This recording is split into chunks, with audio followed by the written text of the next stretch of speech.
안녕하십니까. 기술사 재건 교수입니다. 오늘은 계측관리에 대해서 설명을 드리겠습니다. 계측관리 중 흑마기 계측에 전자저항식 센서를 가지고 얘기를 드릴 건데요. 그게 가장 계측에서의 기본이고요. 현장 흑마기에서의 가장 기본이 되는 항목이니까 그 부분에 대해서 설명을 드리겠습니다. 그런데 오늘 할 부분은 이론적인 우리가 책에서 하는 얘기가 아니라 현장에서의 문제점과 그 대안을 한번 발췌를 해보겠습니다. 즉 기술사란 현장에서의 발생 가능한 문제를 발췌하고요. 거기에 구체적인 현장에서 대응 가능한 구체적인 방법을 제시하는 사람이니까 기술사답게 한번 얘기를 꺼내보겠습니다. 자, 그러면 전기저항식 센서에 대해서 간단하게 한번 설명을 드리겠습니다. 자, 그 전에 우리가 전기에 대한 어떤 기본적인 개념을 알아야 되는데요. 전기가 이게 뭐 대단한 부분이 아니라 하나의 이해만 하시면 되겠습니다. 자, 여기 도선이 두 가지가 있습니다. 이런 도선하고요. 이렇게 얇고 긴 도선이 있습니다. 우리가 이제 전류라고 하고 저항이라고 얘기를 하는데 별 어렵지 않습니다. 아니 뭐 토목 분야나 건축 분야에서 이런 얘기를 하느냐, 이해가 돼야 이것도 하나의 문제점 중에 하나죠. 토목이나 건축하시는 분이 이런 부분에 대한 원리가 없이 하다 보니까 문제가 생기는 겁니다. 자, 그래서 조금 더 내가 이 분야가 아니더라도 이해를 한번 해보겠습니다. 자, 우리가 전류는 이 단위 면적의 도선에 흐르는 전하의 량이에요. 전하의 량. 자, 그리고요. 저항은 이 전류의 흐름을 방해하는 성질이라고 합니다. 저항이. 그러면 1번 도선하고 2번 도선하고 저항이 어디가 클까요? 여기가 좁으니까 잘 흘러가지 않을 겁니다. 따라서 여기가 저항이 크다. 그러면 우리가 이제 전기저항식 센서라는 거는 여기 이제 박편에 아주 얇은 알루미늄 판에 구리도선을 이렇게 배열을 합니다.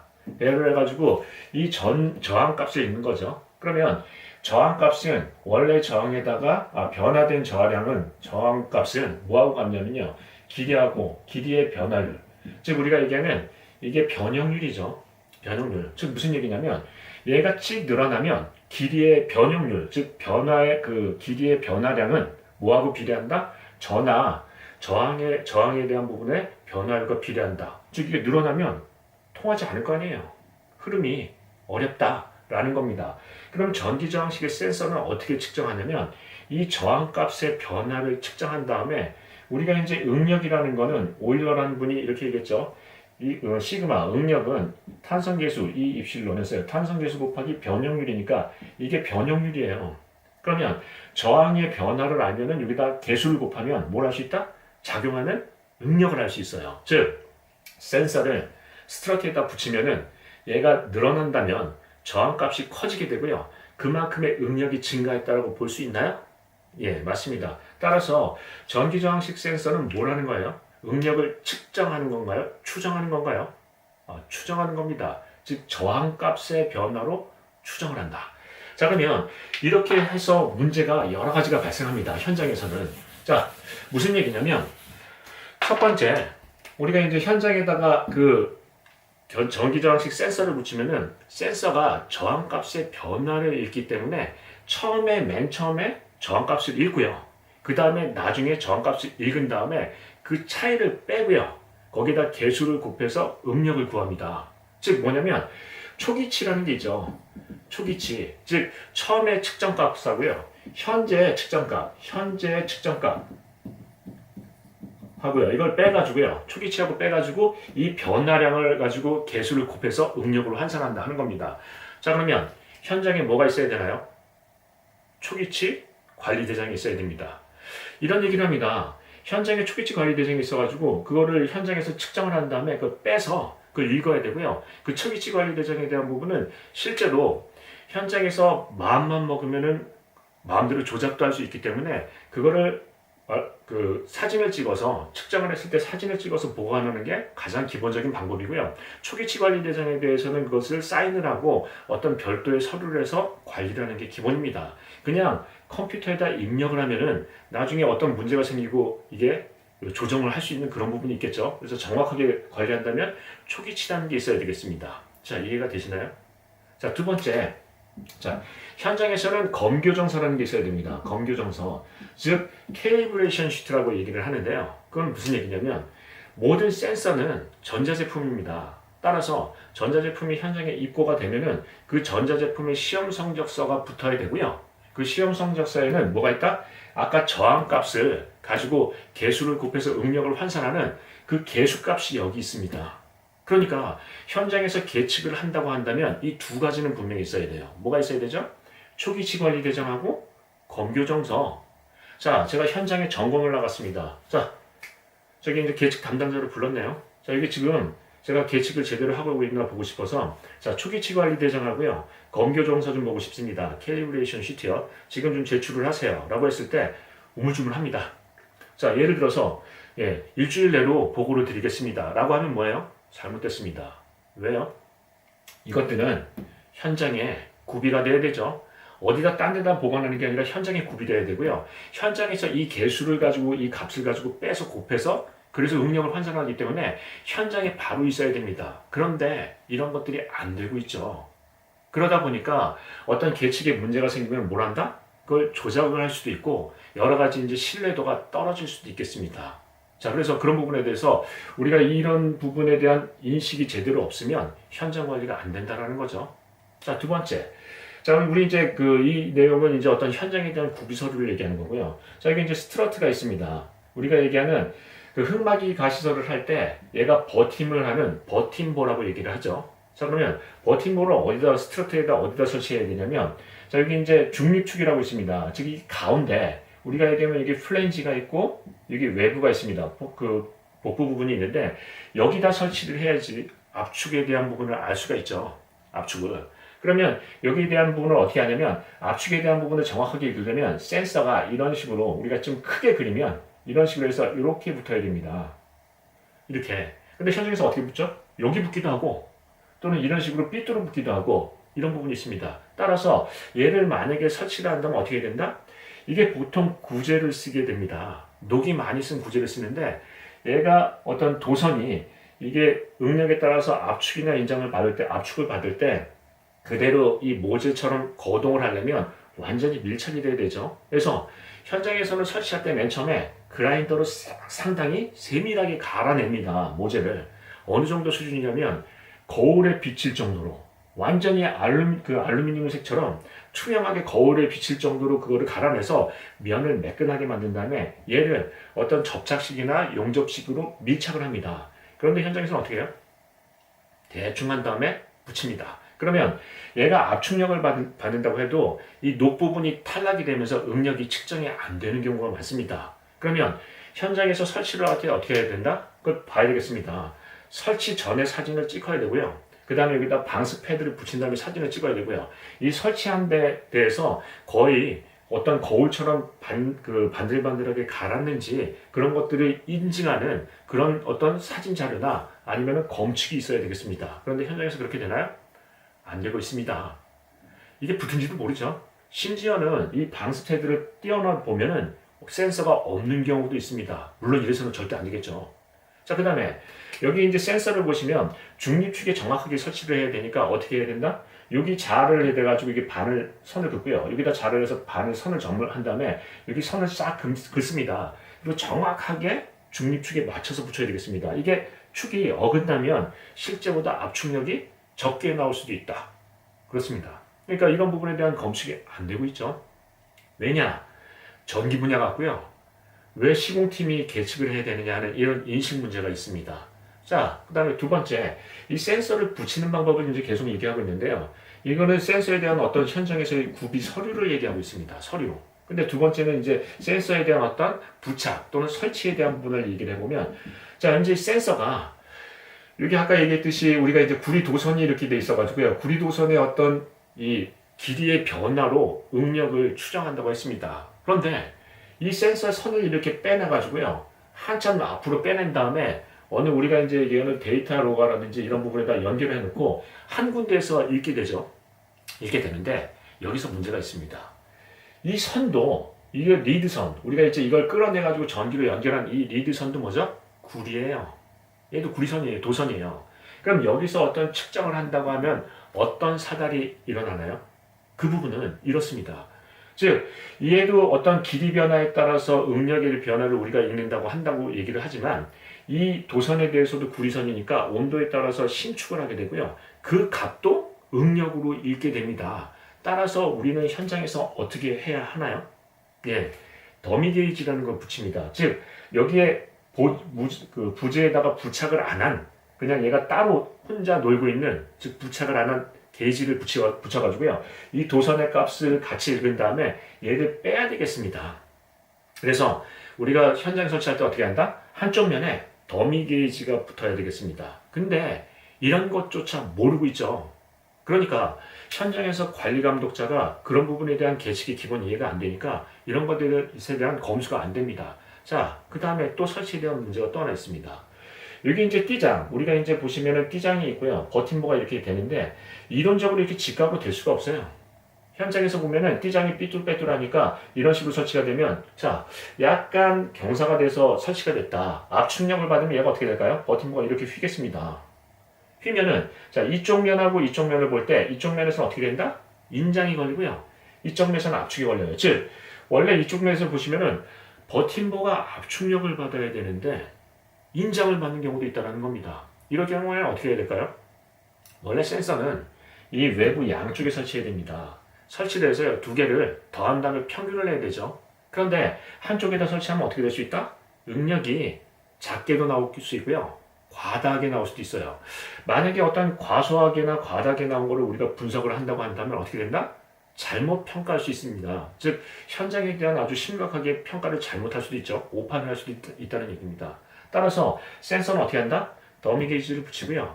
양측에다 설치하는 게 기본입니다. 그런데 현장에서 그러나요? 안 그렇죠. 굉장히 큰 문제예요. 그래서 제가 이 얘기를 하고 싶습니다. 현장에서 어떤 관리자가 계측에 대한 부분을 얘기를 한다면 토목에서 시공팀이 그 부분을 책임을 지고요. 교육을 받은 다음에 현장에서 관리를 하셔야 되겠습니다. 저 같은 사람을 초빙을 해서 교육을 받으셔야 되겠습니다. 자, 그 부분을 한번 보시고요. 자, 그 다음 부분을 한번 보겠습니다. 설치에 대해서 그 위치를 한번 보겠습니다. 위치. 자, 우리가 이제 위치에 대한 부분의 개념은 이렇게 얘기를 합니다. 우리가 이제 한계 단면이라는 얘기를 해요. 그게 무슨 얘기냐면 크리티컬 패스라는 얘기, 크리티컬 우리가 이제 섹션이라고 얘기하는데 그 부분은 제일 먼저 무너질 것 같은 단면입니다. 그 얘기죠. 자, 그러면 계측기기를 어디다 설치해야 되는지 한번 보겠습니다. 여기 이제 위에서 평면으로 이렇게 이제 보시면, 위에서 본 장면을 보시면, 여기 이제 사보강제를 대고, 여기 이제 흙막이 굴착을 해서 굴착을 하고, 여기 이제 배면입니다. 사보강제를 대고, 그 다음에 여기 이제 버팀볼을 이렇게 됩니다. 자, 그러면 이제 응력기를 설치할 때는 응력기를 설치할 우리가 이제 변형률, 우리가 이제 지중수평 변이기를 설치할 때는 주변에 지중해 변이를 볼 때는 이쪽이 제일 위험한 부분이죠. 왜냐면 여기가 아무래도 장축이니까, 이쪽이 긴 장변이니까, 긴 단면이니까 이쪽으로 배가 불러올 거니까 지중 경사계 입장에서는 여기다 설치해야 돼요. 그래서 여기를 우리가 그 한계 단면이라고 보시는데 가장 위험한 단면, 무너질 것 같은 단면이라고 보시는데 버팀부 입장에서는 얘가 가장 긴 부재니까, 내부에서 보면 버팀부가 긴 부재니까 얘가 먼저 좌굴이 될 수 있다. 따라서 여기가 우리가 얘기하는 한계 단면이 되겠습니다. 그래서 우리가 이제 계측에 대해서 일반적으로 이론에서 공부를 하면 어떻게 하죠? 이런 부분이나 지중수평 변이기는 여기다 설치한다. 또는 우리가 응력계는 우리 이제 얘기하는 변형률계 또는 응력계라고 부르죠. 그거는 여기다 설치해야 된다라고 얘기하는데 조금 문제가 있습니다. 이론과 실제는 다르죠. 정말 한계 단면은 어딘가요? 여기에요. 자, 우리가 이제 이런 얘기를 해보겠습니다. 전에 어떤 모 유치원이 붕괴가 날 사건이 일어났죠. 흙막이 굴착을 하는데 바로 인접을 했는데 이 부분이 불러왔습니다. 왜 그럴까요? 자, 우리가 항상 생각하면은 중점 관리라는 얘기를 많이 해요. 자, 김정호 씨, 시공할 때 중점 관리에 대한 사항이 뭔가요? 그러면 중점 관리에 대한 사항은 핵심 부분이 있는 거예요. 자, 우리가 얘기하면 중점 관리 대상, 위치, 시기가 있습니다. 자, 그러면 중점 관리 위치가 여기라고 본다면 왜 그런지 한번 보겠습니다. 여기는 버팀보가 길어가지고요, 변형이 생기고요. 여기는 버팀보가 사보광재, 우리가 이제 경사로 된 어떤 사보광재가 버팀보가 짧기 때문에 변형이 작아요. 그럼 변형이 생기고 변형이 작으니까 여기 응력이 집중이 된다고요. 얘는 변형이 생기고 얘는 변형이 많이 생기고 얘는 변형이 많이 안 생기니까 이 보강제의 응력이 집중이 되고요. 얘가 탈락이 될 가능성이 커요. 따라서 우리가 얘기하는 계측기기를 우선 설치해야 되는 위치는 어디예요? 이런 데예요. 이런 데가 아니고요. 정말 중요한 얘기입니다. 그래서 우리가 이런 얘기를 하죠. 계측에 대한 한계 단면을 얘기하면 뭐한다? 접속부 또는 우각부 또는 우리가 편압부 이런 부분에 설치를 해야 돼요. 자, 이건 이제 한번 해보겠습니다. 우리가 이제 이런 뭐 접속부를 얘기하면 자, 이게 이제 이해를 돕기 쉽게 하기 위해서 자, 이거를 단면을 한번 나눠볼까요? 흑막이 계측을 이렇게 합니다. 자, 그러면 여기 이제 스트러트가 버팀모가 들어가고요. 스트러트가 들어가고요. 그 다음에 이제 여기 어떤 그 지하 박스 구조물을 설치하려고 하면 일단 어센카를 설치를 하고요. 그 다음에 락볼트를 설치를 합니다. 자, 그러면 여기서 한번 보겠습니다. 가장 위험한 응력계를 설치해야 될 부분, 즉 가장 위험한 단면은 어딘가요? 위치는요? 여기라고요? 아, 변형이 가장 클 거니까. 그것도 일리가 있네요. 어디라고요? 여기입니다. 그 이유는 뭐냐면 이 어센카 충격계는 뭐죠?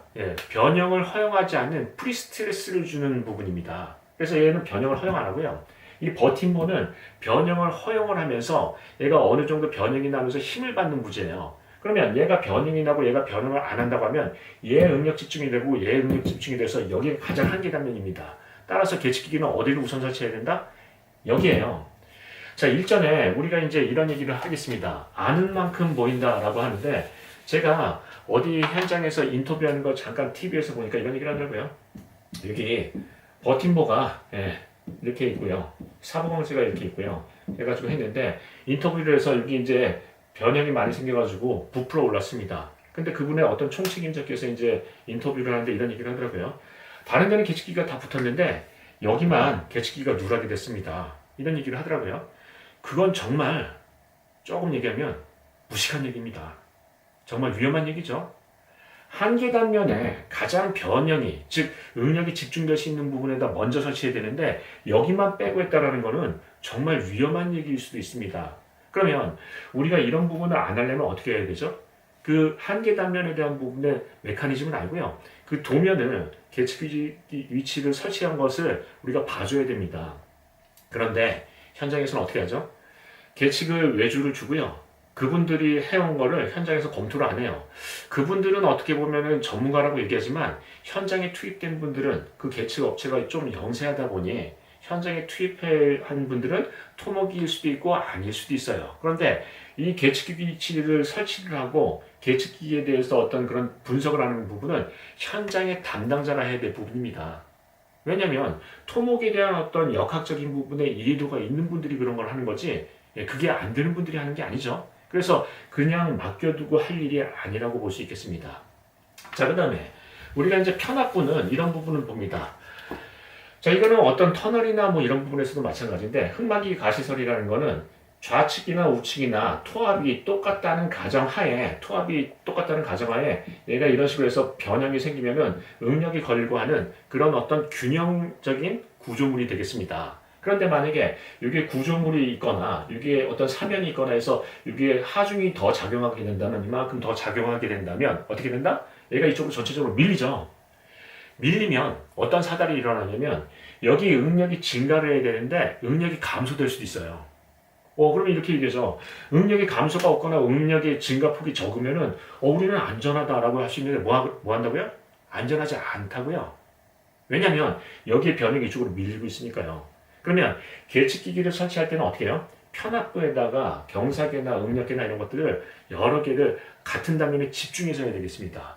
자, 우리가 이제 집중하는 부분을 한번 생각해 보면 맨 처음에 토합이 작용하고 토합계, 그 다음에 변형이 생기고 우리가 이제 벽체의 변형이 생기고 지중수평 변이계, 그 다음에 응력이 가동하고 응력계 이런 세 가지 어떤 메커니즘을 갖고 있는데 그러면 얘 데이터가 제대로 움직이는지 보려면 얘네들을 같이 같은 단면에 설치해서 서로 비교 분석을 해야 됩니다. 이걸 우리가 뭐라고 부르죠? 크로스 체크. 따라서 계측기기를 설치할 때는 다 설치하는 게 아니라 뭐 한다? 한 단면에다가 몰아서 설치를 한다. 왜냐하면 비교 분석이 돼야 되기 때문이죠.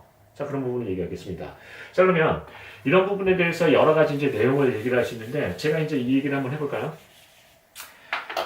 자, 우리 이제 이 현장에서 하나의 설정을 한번 해보겠습니다. 제가 이제 계측 업체예요. 업체면은 월말 보고서를 갖고 옵니다. 또는 주간 보고서를 갖고 옵니다. 계측에 대한 계측 보고서를 갖고 오죠. 그러면 이제 책임자한테 이렇게 결제를 맡습니다. 자, 이번 월간의 계측에 대한 분석 결과입니다. 한번 주면 어떻게 해요?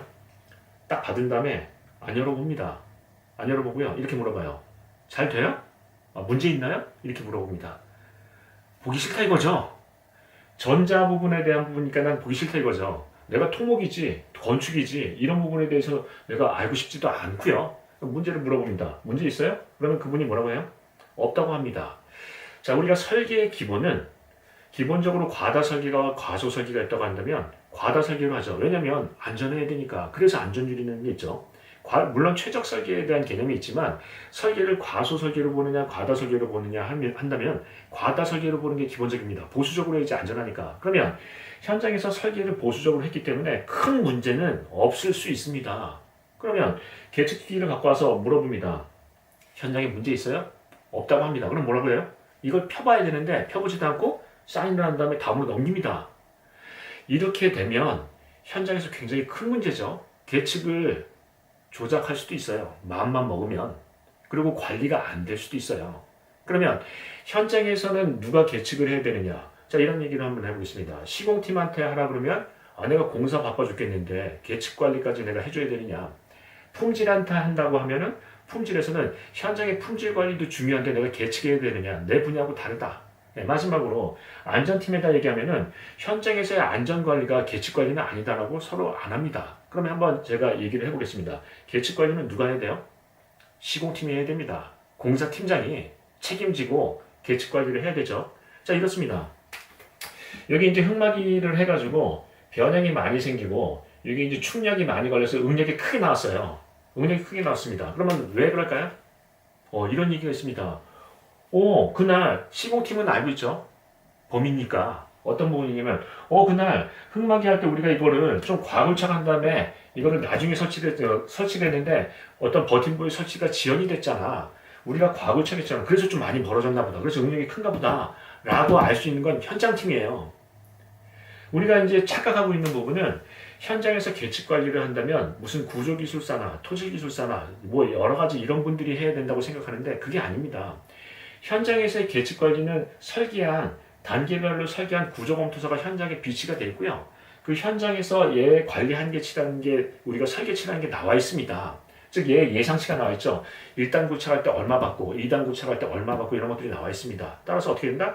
그걸 보고 현장에서 관리를 하시면 되겠습니다. 즉 이 관리 한계치보다 초과되거나 안 되거나 우리가 이제 1차 관리 한계치, 2차 관리 한계치 개념에 대한 부분도 이제 나중에 얘기할 부분이 있을 텐데 1차 관리 한계치는 설계치이기 때문에 이 관리 한계치를 단다고 해서 문제는 안 됩니다. 왜냐면 우리 예상대로 가는 거니까요. 근데 현장에서 이제 다른 부분에 대한 걸 우리가 관리를 해야 될 부분이 있습니다. 따라서 자 그러면 계측에 대한 부분을 얘기를 할 때는 어떤 얘기를 해야 된다? 현장에서 시공팀이 책임적으로 관리를 하고요. 제가 제안을 하자면 작업일보에다 계측 데이터를 붙여서요. 그 계측 데이터에 대한 부분에 코멘트를 해줘야 됩니다.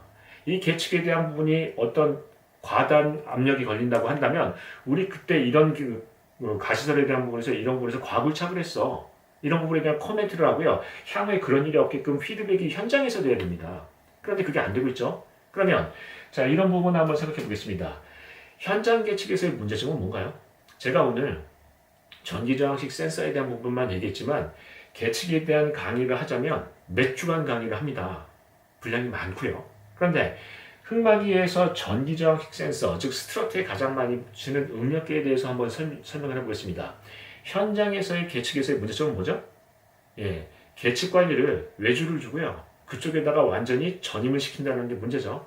그런데 현장에서의 계측 관리에 대한 담당을 해야 될 부분은 누구다? 공사 팀장이 되겠습니다. 분석을 하고 거기에 대해서 어떤 평가를 할 수 있는 부분은 시공에 따라서 응력이 변하기 때문에 작업일보에다 붙이고 거기에 대한 데이터에 대한 부분을 분석을 현장에서 해야 되죠. 무슨 대단한 역해석 얘기가 아닙니다. 자, 이런 얘기를 할 수 있습니다. 우리가 운전을 한다고 해서 자동차를 만들자는 얘기는 아니에요.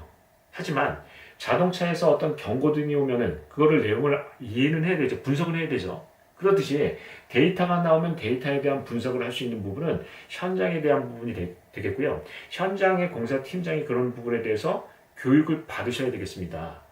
자, 그러면 제가 이제 짧은 시간에 10여 분 되는 시간에 모든 것을 얘기하기는 어렵고요. 이 부분에 대해서 간단하게 한번 정리를 해보겠습니다. 현장 예측에서의 지금까지 한 얘기 중에서 문제점은 뭐죠? 첫 번째, 서류 구비가 미비하다. 아니, 초기치 관리 대장하고 검교 종사가 현장에 구비되어 있지 않는데 도대체 뭘 갖고 하느냐? 어떤 그냥 아무 데다가 예를 들어서 엑셀이나 이런 데에다가 정리를 해놓고 한다면은 그 신뢰성은 누가 보장할 거냐 하는 문제가 첫 번째고요. 두 번째, 뭐예요? 설치 위치에 대한 적정성을 누가 평가하고요? 누가 하느냐? 공사팀장이 해야 되고요. 세 번째, 그 위치에 대한 설치에 대한 부분도 검수를 누가 하느냐 하는 것을 아까도 얘기했지만 어떤 위치에 대한 부분이나 아니면 이런 감리에 대한 부분도 한번 생각해 볼 일이고요. 세 번째, 위치에 대한 적정성 평가도 역시나 현장에 대해서 해야 되겠습니다. 그러면 자, 하나만 더 얘기를 해보면 작업일보에다가 계측 데이터를 분석을 하고 예를 들어서 현장에서 이런 거 많이 하죠. 월간 어떤 그런 공정회의도 하고 이런 부분을 할 때 계측 관리에 대한 부분을 데이터를 가져다 놓고요. 공사팀장의 어떤 코멘트, 의견을 제시를 해서요. 그런 식으로 관리를 한다면 효율적으로 관리가 되겠습니다. 지금은 계측에 대한 부분에서 현장에서 문제가 좀 많이 있는 실정이죠. 자, 다시 한번 정리하면 이거는 저의 개인적인 얘기이기 때문에 모든 현장이 이렇다는 얘기는 아닙니다. 우리가 공부할 때 이제 참고를 하신다는 얘기죠. 자, 그러면 정리를 한번 해보겠습니다. 모든 이론에 대한 부분은 현장하고 현장의 실무하고 갭이 있을 수 있습니다. 기술사에 대한 문제를 물어본다는 거나 어떤 기술자에 대한 어떤 자질을 물어본다는 거는 현장에서의 그 예상 가능한 문제점을 발췌하고요. 거기에서의 구체적인 대안 제시가 있어야 되겠습니다. 따라서 우리가 진정한 기술자가 된다면 뭘 해야 된다? 현장에서의 문제를 발췌를 하시고요. 대안 제시라고 개선을 해야 되겠습니다. 예, 별로 제가 뭐 잘나지도 못한 부분에 대해서 조금 안다고 해서 얘기하는 부분도 있겠지만 여러분께서 조금만이라도 도움이 되셨으면 하는 바람입니다. 자, 이 정도로 마치겠습니다. 감사합니다.